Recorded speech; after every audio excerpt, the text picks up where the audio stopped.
I'm pleased to invite Margo Sommerville to the microphone. She can open her line. She is our current president of Akron City Council and the chairs of the Committee of Chairs, which is intriguing, but I'm sure that's not what she's going to tell us about today necessarily. She served our city since January 2013, and we're very fortunate to have her give her perspective on Akron City Council and what's happening in Akron. I'm going to turn this over to you, Margo. Welcome, and thanks so much for being with us. Thank you so much. Can everyone hear me? Wonderful. Thank you so much for the invitation to just to share some of the great things that are happening in the city of Akron and some of the great work that Akron City Council is doing here in the city for the residents of Akron. Just to share a little bit about me, for those who may not know, but born and raised in West Akron, graduated from Firestone High School, went off to college at Lincoln University in Pennsylvania. That is the college that has graduates such as Thurgood Marshall, Langston Hughes, and our very own Judge Rulak here from the city of Akron. After graduating from Lincoln University, received a full ride scholarship to the University of Akron. Received my master's in public administration and urban studies. Also, while working on my master's, also obtained my funeral director's license. So I'm also a funeral director full-time and a running family business, Somerville Funeral Services. I decided to run for Akron City Council, got elected in 2014 to represent the District of Ward 3, which consists of a part of West Akron, Summit Lake, and also a part of downtown. Became president of Akron City Council, not necessarily because I wanted to at that time, but my decision to run for president of Akron City Council was really made during a time of crisis. And many of you might remember that time. We're talking about that time probably about 2018. Council had become rather divided, dysfunctional, and it played out in the media. It didn't make council look good at all. So I saw an opportunity to assist and help and really be a bridge between a divided council. Thought that I could come in and help to create some rule changes, mend some working relationships, so that city council could really restore the public's faith and confidence, and we could really begin to focus on the business of the city. Great news, Akron City Council, we've come a long way. We're doing some great things. We have 5 new council members currently. And Akron City Council is really taking a lead initiative to better address accountability, transparency, inclusion, and equity as relates to the city of Akron. And so just kind of want to share a little bit of things and want to save more time for questions, more so. But recently, June this year, Akron City Council also took the lead when we passed legislation banning chokeholds in the city of Akron. All of us know the unfortunate incident of George Floyd's tragic death, but it allowed an opportunity for us as Akron City Council to look at our own books and to look at the laws that we have in the city of Akron, and realizing we didn't have anything on the books relating to chokeholds. We're fortunate in the city of Akron. We have a great Akron police force. But when we think about things, we need to be thinking about things in the future, right? We need to be thinking about, next generations to come. And so we decided to put on the books banning chokeholds, but not just banning chokeholds, also making it mandatory for police officers to report or intervene when they see deadly use or abusive use of force happening. Again, it's a policy that's going to allow us to continue to maintain our high, losing my thoughts here, I'm sorry, our high standards that we have for our police officers in the city of Akron. And it also is going to just kind of, I'm sorry here. Our high standards, but also just basically kind of just letting police officers know that, we want to hold them accountable.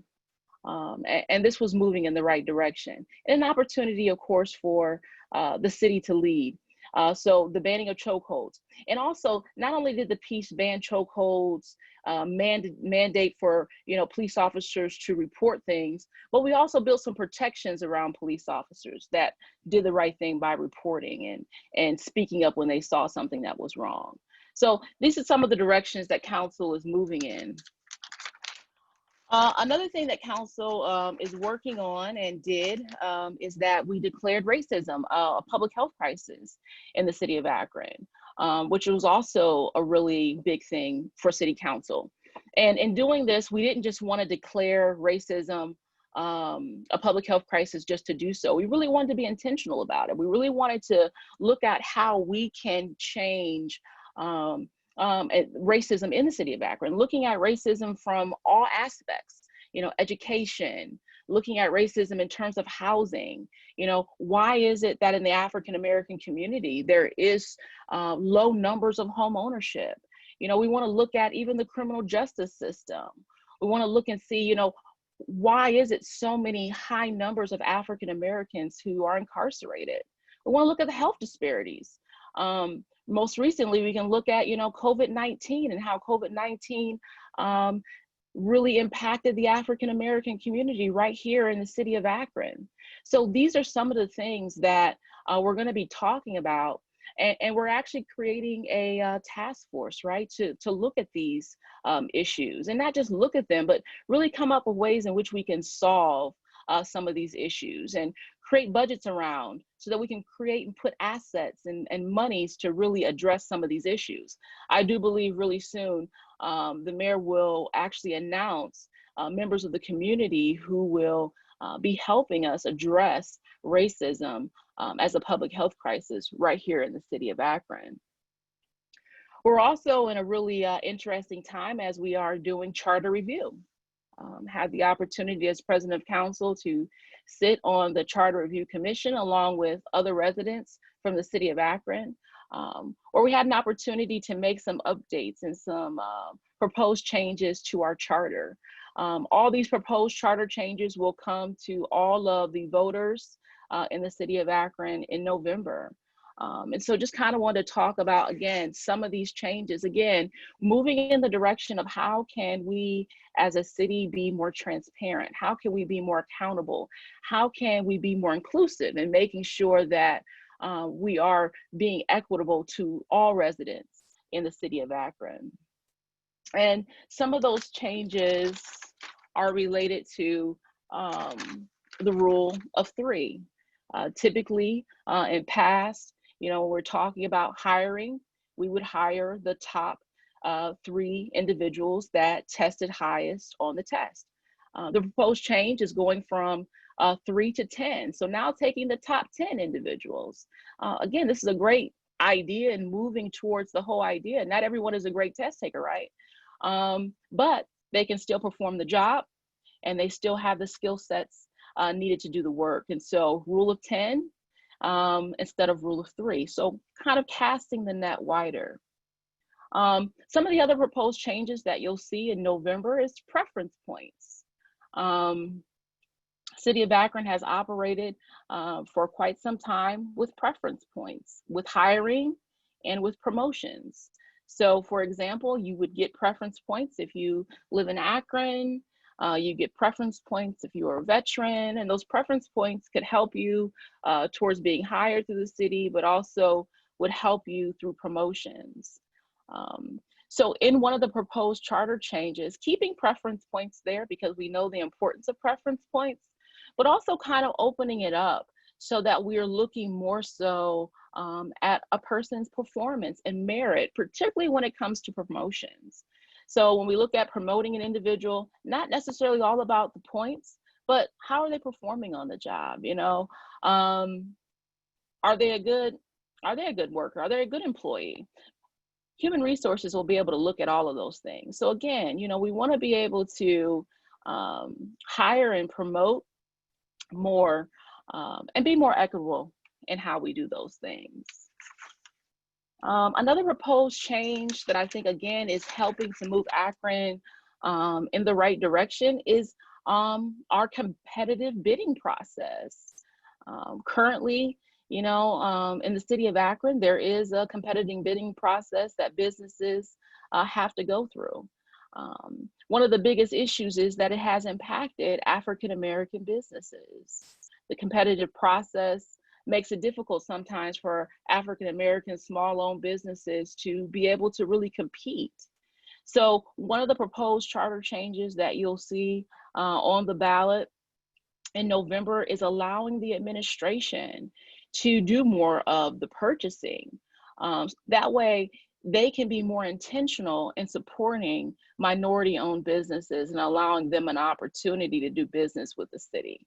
So again, moving in the right direction, being more inclusive, being more equitable. Another proposed change that you'll also see in November is relating to body cams.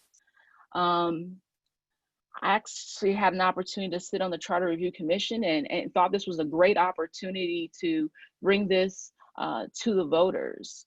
Currently, body cam footage is not released to the public all the time, right? Our chief is the one who's able to decide whether or not body cam footage will be released to the public. And so I think, again, here's an opportunity for us to be more transparent. I think it's an opportunity for us to build a better working relationship between police and community. So with the proposed charter change in November, voters will have the opportunity to say that they would like body cam footage, particularly not just any body cam footage, because we're not interested in all body cam footage, but we're particularly interested in body cam footage that deals with deadly use of force. So whenever deadly use of force is used, body cam footage would be available to the public. And I think it shows that, we are being transparent. We are being accountable. We want to do the right thing. We're going to put the video footage out there for the public to see. And we're going to go through the proper processes to investigate the case. So I think, again, moving in the right direction of being more accountable, being more transparent. Again, we've had opportunities with many of the protests that have happened right here in Akron, and we've heard the importance of accountability and transparency. And so now here's really an opportunity for all of the people of all ages, races, ethnicities who were at many of those protests and who are calling for transparency and accountability. Now they have an opportunity to actually go to the ballot box in November and say that they do want transparency as it relates to our police force, particularly with body cams. And just lastly, another initiative, again, City Council is really trying to create our own agenda and really trying to lead in as many possible efforts as we can. Another City Council-led initiative is that we have created a special committee, and this committee is called Reimagining Public Safety. With everything that has been happening across the country, and with all, again, the protests that have happened across the country, even here in Akron, Akron City Council has received many phone calls and emails regarding, police reform. We've heard conversations about defunding the police, all of these different things. And so many council members were really intrigued and wanting to see what they can do in this space. And so we've decided to convene this special committee, Reimagining Public Safety, so that we can have this conversation. We can have this conversation with Akron Police, with council members. We'll be able to work with the mayor and the administration to really think a little bit differently about how we do public safety in the city of Akron. And so basically, all council members will participate. I'm excited about this because this is an opportunity that has really never happened.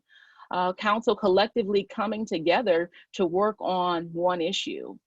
Council members will be divided into 4 groups, groups that will look at personnel and culture. They'll look at transparency.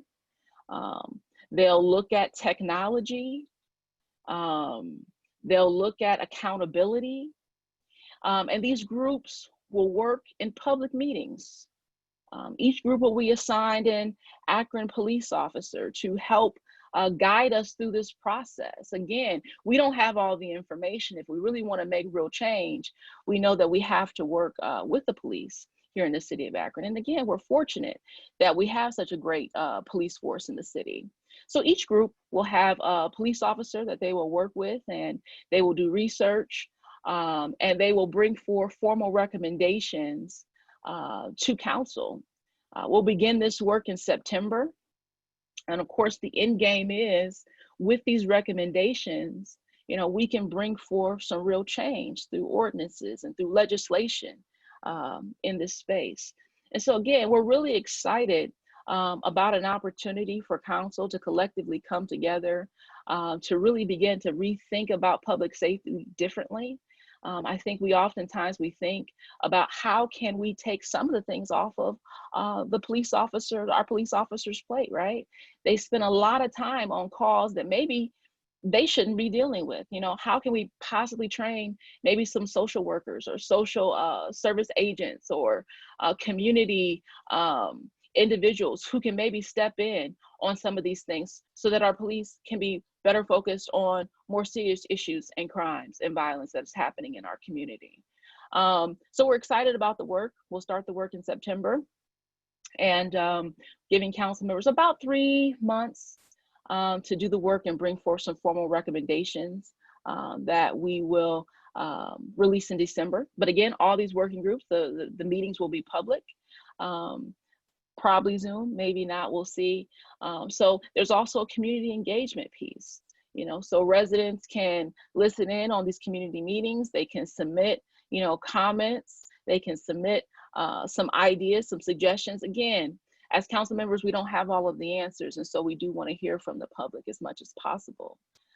So again, this is just some of the great things that council is trying to do, taking the lead on and wanting the city to take the lead on. But again, there's so many other things that are happening in the city. We're moving towards increasing our housing stock. As many of you know, our housing stock in the city of Akron is extremely old. And if we want to be able to attract new people to come to the city of Akron, if we want to be able to retain our young people here, we need to increase our housing stock, particularly new construction. City Council recently passed new development of single family housing at the old Perkins Middle School site. So we're excited about that project. We're also looking at the fact that we want to make sure that we have a safe, affordable housing in the city of Akron with a brand new I Promise housing complex also coming on Cedar. So again, really trying to move the city forward. Housing is important.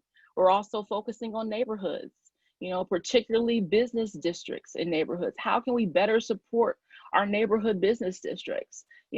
Created a program, Mayor's done a great job with Great Streets. Great Streets is a program that's working with local businesses, providing them with grants so they can do some facades improvements to the outside structures of their businesses. Also helping to fill vacant storefronts in our neighborhood business districts as well. So again, really trying to do a lot of things, and I think we're making great progress. We're moving in the right direction. Of course, there is always so much more work that needs to be done, and we'll continue to move in that direction. Again, I can go on and on, but I want to allow an opportunity for some questions at this time.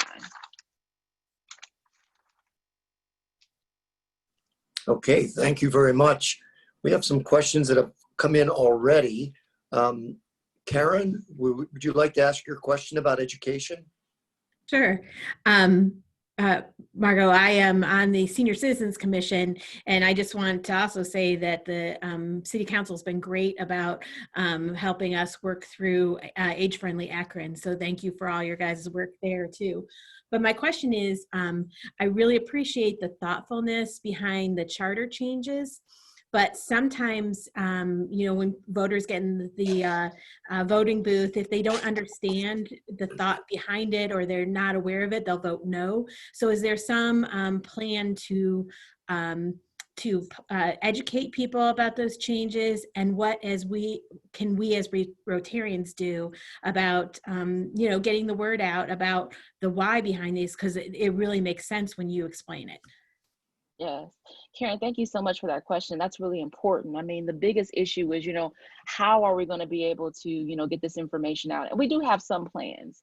We're talking about doing, a citywide mailer, that we would mail out to every resident in the city of Akron, so that people really kind of just understand, what the proposed changes are, what the benefits are. So a mailer for one. But again, yeah, we're going to need, everyone's help. To really kind of share this information with your neighbors, with your family members, other organizations that you might be in terms of really why we are trying to make these changes, why we're trying to move in this direction. So again, if there's any members who are interested in getting more information, we can provide, something that's kind of like a quick little, cheat sheet, that kind of just has all the facts there. So that you can share that information, because we're going to need that help. We want to definitely get the word out. Another question, actually, this one's mine. Given the fact that Akron Public School is going virtual right now for at least the first semester, and we probably, given the public health challenges, will be popping in and out of some sort of hybrid schooling, has City Council weighed in on the digital divide? I'm really worried as a pediatrician and working at Akron Children's. There's a lot of families that I just can't imagine that they'll be able to have the resources just to get internet access to be able to do virtual learning. Yeah, that's a really good point. And I know actually this week, myself and some school board members and some other representatives from the city are actually going to be having a meeting about just that. How can we as a city move towards citywide Wi-Fi, right? So that, all students have an access to Wi-Fi so they can get on and they can do their schoolwork. So we're actually going to be having this conversation this very week to see how can we bridge that divide, and if the direction is moving towards citywide Wi-Fi so that all neighborhoods and all children have the same equal access. Good, thank you. Gina Kay, I believe you had a question that you were elaborating on some of the comments that were made earlier. Yes, hi Margot. I just wanted to express a concern. You mentioned that body cams would be in use and available, that footage would be available to the public and with regard to the use of deadly force. I would be interested in knowing, is it only going to be available to the public as opposed to situations where there may be controversial arrests or where a citizen might think that the police have been a little heavy-handed in terms of dealing with them? If the citizens have a complaint about the way they were treated or dealt with during an arrest, and the aspect of maybe even the possibility of them turning the camera off. So can you address some of that? Absolutely. And so that's really good. So let me just say this, there is a process, if a citizen wants to have access to body cam footage that maybe deadly use of force is not used, right? There is a process, and it's called a public records request. That process is somewhat tedious. It doesn't happen right away. It does take time. But there is a way for the public to access body cam footage through public records request, okay?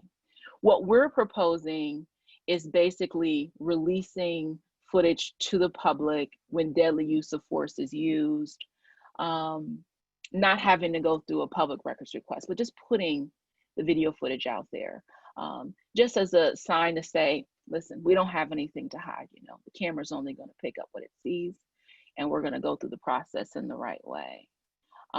But to tap onto some other things that you talked about, which is a big issue, is body cam footage, making sure body cam is turned on, right?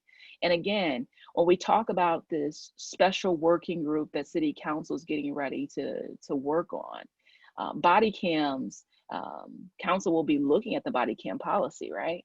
You know, the importance of turning the body cam on. Body cam footage showing and playing benefits also the officer as it does the citizen. So I know the council will be reviewing body cam policies and procedures just to make sure all those things are in place. Okay, Susan, you had a elaboration on the digital divide. Susan, can you unmute and fill in more of your question? Oh, yes, I'm all for citywide internet access. What is required to support this? I really don't know, but I'm going to attend the meeting. So, you know, so we can get some more information and see, you know, what it is that we can do as we partner with Akron Public Schools to possibly make this happen. So this is literally a conversation that will happen literally this week.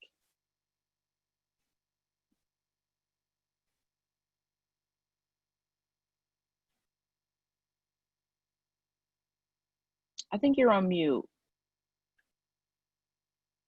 I was trying not to pop up every time I cleared my throat. I apologize. Malcolm Costa added $10 happy because he appreciates his colleague here. Let me pull it up again. We appreciate my councilwoman, Margo Sommerville, for speaking with Rotary today. They pledged $10 happy in appreciation of your presence. So I just wanted you to know that and acknowledge Malcolm and get him on the rolls so that we know he's on the hook. Thank you, Mr. Costa. Are there any other additional questions? Terry Dalton. So my question was just whether or not that there will be some discussion with the City of Fairlawn, because their Fairlawn gig, you know, is really tremendous from an internet capacity. And so since that has gained nationwide attention, it'd be nice maybe if Akron at least could have some discussions about partnering with them rather than reinventing the wheel. Yes, Terry, I think that's definitely a great idea, and I will definitely bring that recommendation with me when I go to the meeting on this week. But definitely want to look at what cities surrounding us are doing and how we can possibly partner. So thank you, Terry. Cindy Narragon, I believe you had a question. No, I was just letting you know that John Margita had his hand up. Well, thank you. John, please ask your question. Thank you. Margo, thanks so much for speaking today. And my question to my fellow University of Akron alumni is the University of Akron, how much is that on your agenda? I have some concerns about it. It seems like I'm always reading some cuts here and cuts there. Where is University of Akron on your agenda, on the mayor's agenda? Just like to hear your opinion or what you guys are talking about. Okay. Absolutely. Thank you. I know that the mayor, you know, has been having some conversations with the president. And I think right now, I think the city of Akron is just really trying to allow the university to kind of handle some of their stuff in-house. And then, you know, once they kind of figure out their plan, hopefully, you know, we can have a broader discussion in terms of how we can help them address some of these issues and help them through some of these challenges. So I think that's just kind of really where we are. The city is not really getting involved at this moment. We're allowing them to kind of do some things in-house, and then hopefully here real soon have some conversations about how we can help.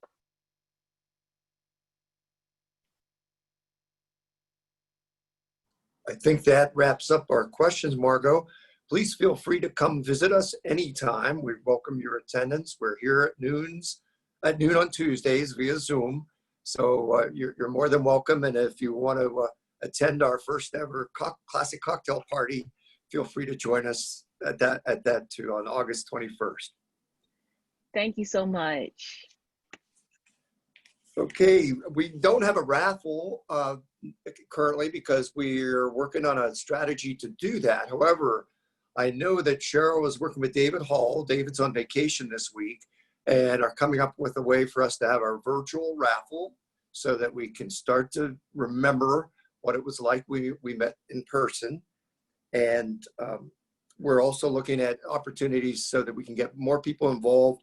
We don't have our greeters anymore, but I think we are devising a strategy to engage someone that would fill the role as a greeter and maybe host, like I was just doing now, to call people out and watch the hands for us. So stay tuned. There's going to be more opportunities to virtually participate. And I'm excited when we have opportunities to model the way as doing our safe projects that we've done to date, so that we do get out, we model the way by socially distance and make sure we have our masks to stay safe. So if there are no other questions, I am going to adjourn the meeting, if I can turn my camera around, and then allow the line to be open for the next 15 minutes for a little bit of social activities.